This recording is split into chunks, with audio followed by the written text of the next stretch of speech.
scrappy people, it's Tracy Reed here today, coming at you with another digital scrapbooking layout. But this time, instead of full-on digital scrapbooking, I am designing this layout with hybrid scrapbooking in mind. And the way that I approach hybrid scrapbooking is that I know that I'm going to print out this layout in layers and reassemble it in paper format. So unlike my digital layout posted a few days ago, I will not be adding in anything that requires a lot of fussy cutting. I will do some fussy cutting, and I will definitely use digital embellishments, but if you watched the video from a few days ago, I used things like star scatters and a lot of shaped embellishments that would require a lot of fussy cutting and reworking. So because I'm not going to be using anything like that, this layout is going to be a bit simpler and a little bit easier to follow than the last one. Now I am using the academic kit by Studio Flurgs, and I will also be using a kit by Kristen Cronenbarrow, and both of these are available at Sweet Shop Designs. I forget the name of the Kristen kit, but when I go to it, I'll figure it out. So right now I am looking for papers to use in this layout, and I'm not loving that composition book paper that I have pulled out, so I'm going to be covering it up. I'm finding though that a lot of the papers in the academic kit are not working real well with my photos. So I'm probably going to pull in some papers from Kristen's kit as well instead.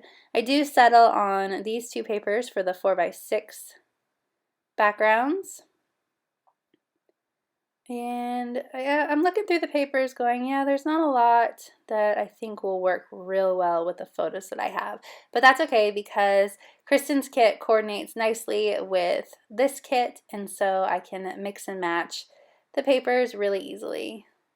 So I'm creating a mat for my photo by just resizing one of the papers underneath the photo to create a clipping mask. I'm going to move this paper that I have clipped to that mat over a little bit to make sure that all of the dots align well on the mat. And now I need to find a paper, a background paper for that photo of Finn and I. And I'm not finding one in the Flurgs kit like I want, so I'm going to move over to a different kit. And Kristen's kit is called You Did It, that's what it is. And it's sort of an academic celebratory kit meant for this sort of layout or maybe a graduation. So it's got some more celebratory elements than the academic kit, which is just about school. So I wanted to combine the two of them because the layout is about Finn's awards ceremony for his first semester of second grade. So I thought that this would be a cute combination, and the colors match really well. So that is really perfect for me. And now I'm going to mat this photo in yellow instead of blue. I'm going to pull the blue mat up for this 3x4 card instead, but I'm kind of going back and forth and I'm being a little bit wishy-washy, so I'm going to work on some of the embellishments right now instead. And just like I do with my paper scrapbooking, I kind of drug in a bunch of embellishments that I thought maybe I would use.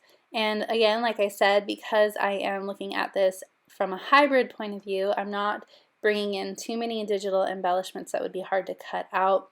That is why I prefer, when I'm digital scrapbooking or hybrid scrapbooking, I prefer to full-on digital scrapbook and then add it into my album, because I feel like I have a little bit more freedom when I'm doing it that way to use what I want to use. But I do like doing it this way as well, especially when I'm trying to be a little bit more simple. It's just not my preferred method of scrapbooking.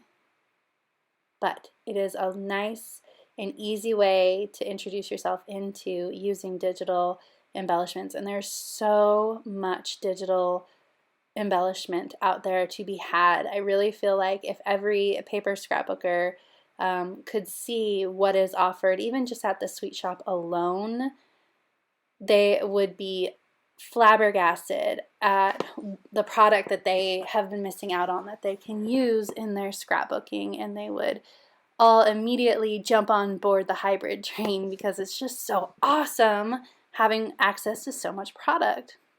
So what I'm doing here is I'm creating a sticker. So I have this cluster of balloons that I created, and I added a stroke to it, a 15-point white stroke. And now I created another layer underneath it, and I filled in all of the holes between all of those strings, and then I merged it with the balloon layer that had the stroke on it to create a sticker. I did that so that I can, when I go to print, I can add a teeny tiny 1-point light gray stroke to that cluster, and it will give me a cutting line that includes all of the white space when I go to print. So I will show you that, how I print, in a couple minutes here.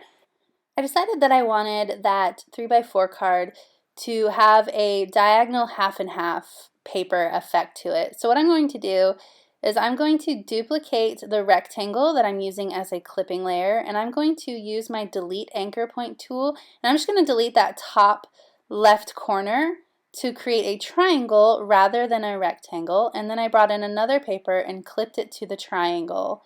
So now I have the blue paper clipped to the original rectangle and the striped paper clipped to the triangle that I made by deleting that anchor point. I know that this is moving awful fast, so that is why I'm trying not to teach too much the finer points of digital scrapbooking with these layouts. What I'm trying to do is give you an introduction to how it works, and I'm hoping that there will be some interest in learning how to do this stuff. And if there is, if you are interested in learning how to use digital product to aid in and enhance your paper scrapbooking, or even just digital scrapbooking itself, I'd love to know what you would like to learn in the comments below.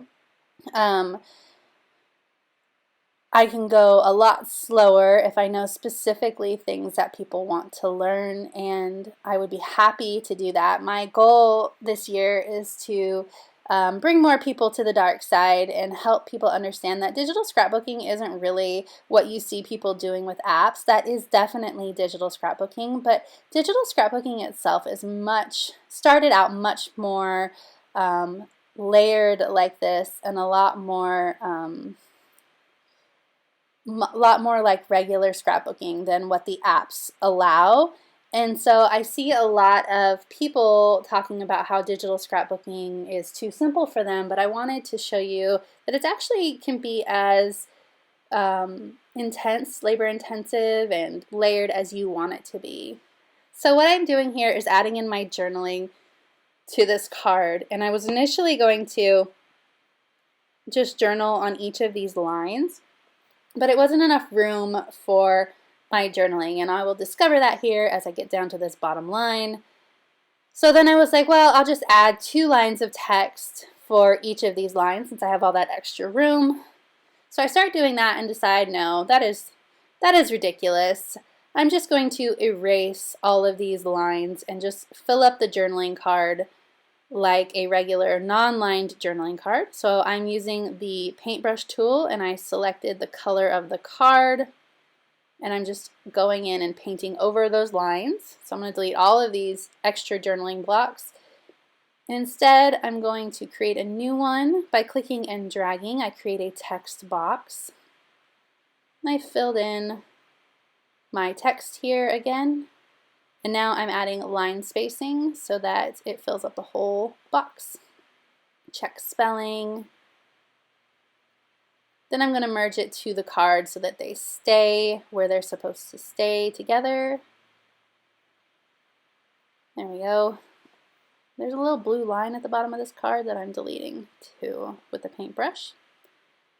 And I think I'm getting about ready to print now. Yes, I'm changing this background since I didn't like it. So I'm merging all of these layers together. all of the paper layers together so that I'm creating each individual card. And then instead of printing them all out as one 4x6 with the work all done, I'm going to print them out in separate layers so that I can reassemble it hybrid style. Created a fun diagonal rainbow striped card instead of that black. And I like that a lot better, so instead of that black being the background, I'm just going to make it the photo mat. Make it a little bit bigger.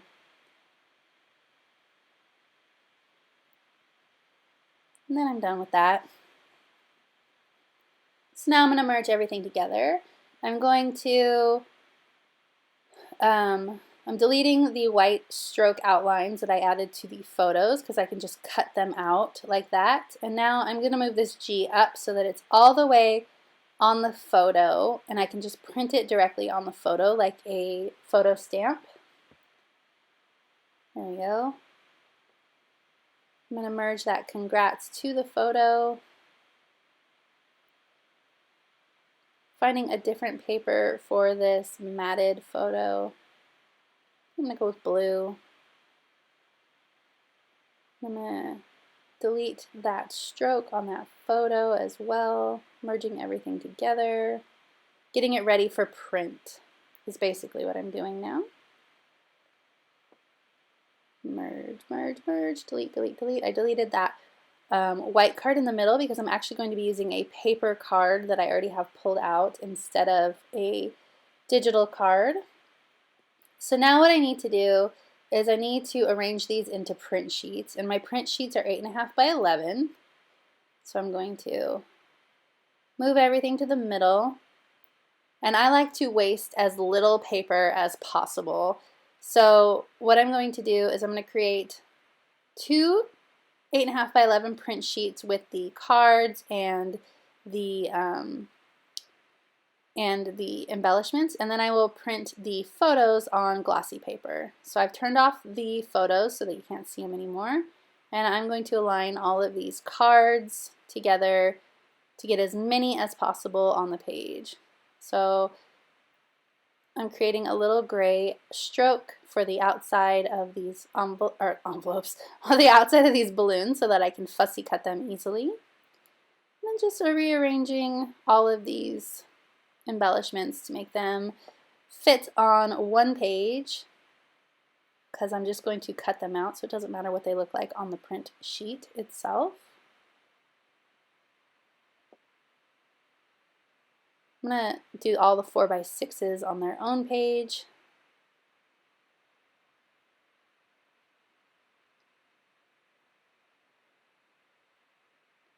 There we go.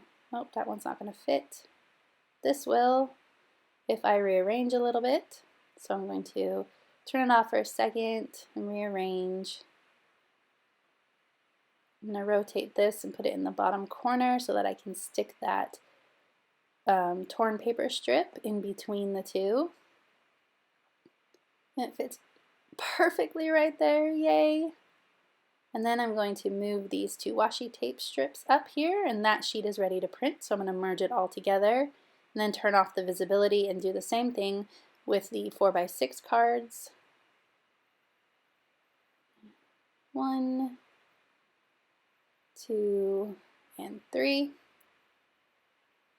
That one's not quite 4x6, that one's a mat, but that's okay. Then last but not least, I'm going to create a new 4x6 inch file for all the photos, and I'm going to drag them onto this canvas. So I'm going to turn them all on, select them all, and drag them over, and then print them one at a time. So now everything is going to be printed, and it's printed out on my desk now, just like I designed it. So I'm going to trim all of this down. Oh, dropped a photo. I'm going to trim all this down and fussy cut everything out, and I'm using a hole punch to cut the holes in that notebook strip, and they're a little bit bigger than they were printed, but I don't have a smaller hole punch. So now what I have to do is reassemble the layout just like I had it in Photoshop, and I have it open in Photoshop so that I can see how it was. Make that simple.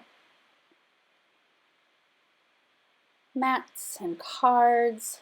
It's just all going exactly back the way that I had it in Photoshop, but in addition to what I did in Photoshop, I'm going to be adding some physical embellishment as well.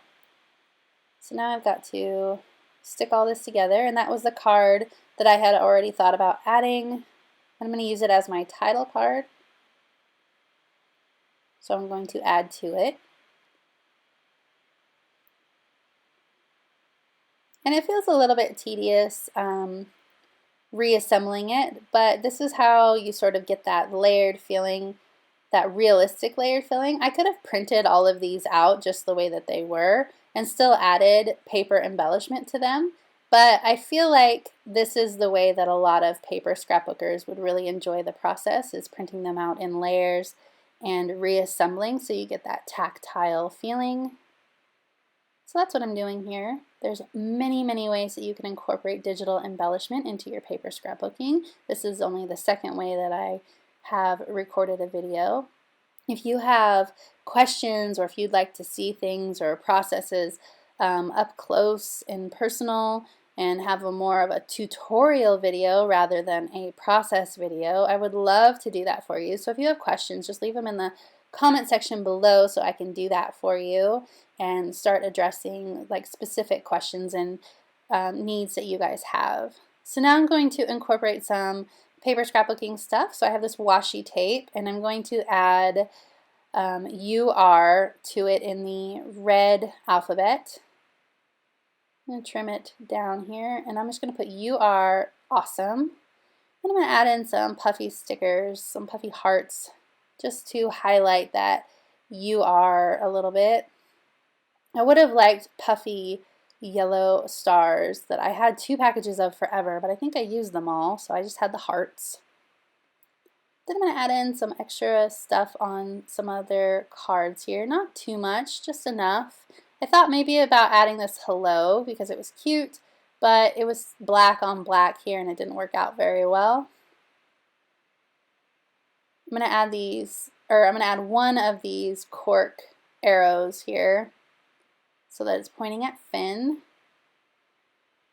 I'm going to add this 2 up in this top left corner. I'm going to trim it down. It's very large, so I'm just going to trim it a little bit so that it turns into like a flag banner and trims down that size a little bit, and then I am just about done here. I'm going to add just a couple more things, maybe nothing, not sure. You and I get to find out together. If you enjoyed this video, I'd love it if you give it a thumbs up. If you're new here, go ahead and subscribe. I would love to have you, and you can also find me over on Instagram. I am at Tracy M. Reed, and let me know if you have any comments or questions about this process. I would love it if you're interested in digital scrapbooking and hybrid scrapbooking. All right, thank you.